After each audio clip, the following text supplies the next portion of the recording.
This is Realme C85 Pro.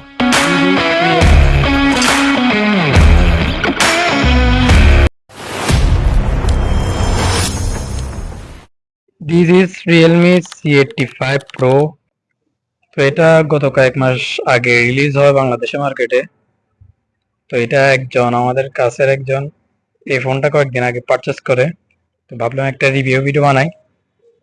তো আজকে জানবেন এই ফোনটা 30-এর বাজেটের মধ্যে কেমন হয় এন্ড কি কি ইউজ করা হয়েছে, ফুল একটা ধারণা পেয়ে যাবেন এন্ড ইউজার ম্যানুয়াল পেয়ে যাবেন। তো ভিডিও স্টার্ট করা যাক, চলেন শুরু করা যাক। এই ফোনটি যখন বাংলাদেশের মার্কেটে লঞ্চ হয় তখন এই ফোনটা মানে এত অ্যাড আমাদের সামনে শো হয় যে এটা মূলত IP68-69 এর রেজিস্ট্যান্ট থাকা, ওয়াটার রেজিস্ট্যান্ট থাকা এই ফোনটি খুবই সেল হয়। অ্যান্ড এটা একটা ভালো দিক হচ্ছে এর ব্যাটারি। এই ব্যাটারি এক চার্জে আপনি 2 থেকে 3 দিন ইউজ করতে পারবেন ইজিলি, কারণ এতে রয়েছে 7000 mAh এর একটি বড় সড়ো ব্যাটারি। অ্যান্ড এটার বিল্ড কোয়ালিটি অ্যান্ড ডিজাইনের কথা না বললেই নয়। ব্যাক প্যানেলে 3টি ক্যামেরা রয়েছে, সরি এখান থেকে ওয়ার্কিং 2টা ক্যামেরা। আর নিচের দিকে রয়েছে USB port and main speaker and SIM slot, একটা মাইক্রোফোন। অ্যান্ড উপরের দিকে কোনো কিছুই দেখতে পারতেছি না এখানে। তো এটার মোটামুটি ডিজাইনটা খুব ভালো করছে ইউনিক ভাবে। এর কালারটা একদম ম্যাট টাইপের। তো এখানে রিয়েলমি তখন ইউজ করছে হচ্ছে 6 ডিসপ্লে হিসেবে ইউজ করছে 6.8 ইঞ্চের একটা অ্যামোলেড ডিসপ্লে, যেটার ব্রাইটনেস এর কথা না বললে না, এটা অনেক ভালো ব্যাকআপ দিবে দিনের আলোতে। তো এর বেজেল গুলো একদম ন্যারো না, এটার যেহেতু অ্যামোলেড ডিসপ্লে সেহেতু ন্যারো হওয়ারই কথা।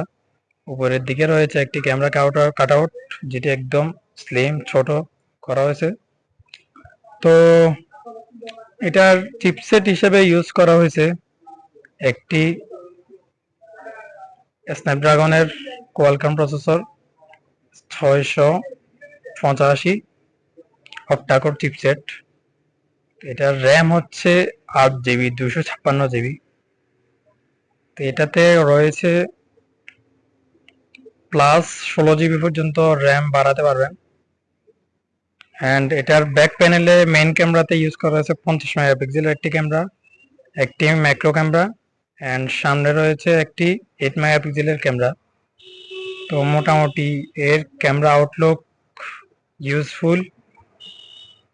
তো এখানে ভিডিওতে পাবেন সর্বোচ্চ 1080p 30 fps পর্যন্ত ভিডিও রেকর্ড করতে পারবেন।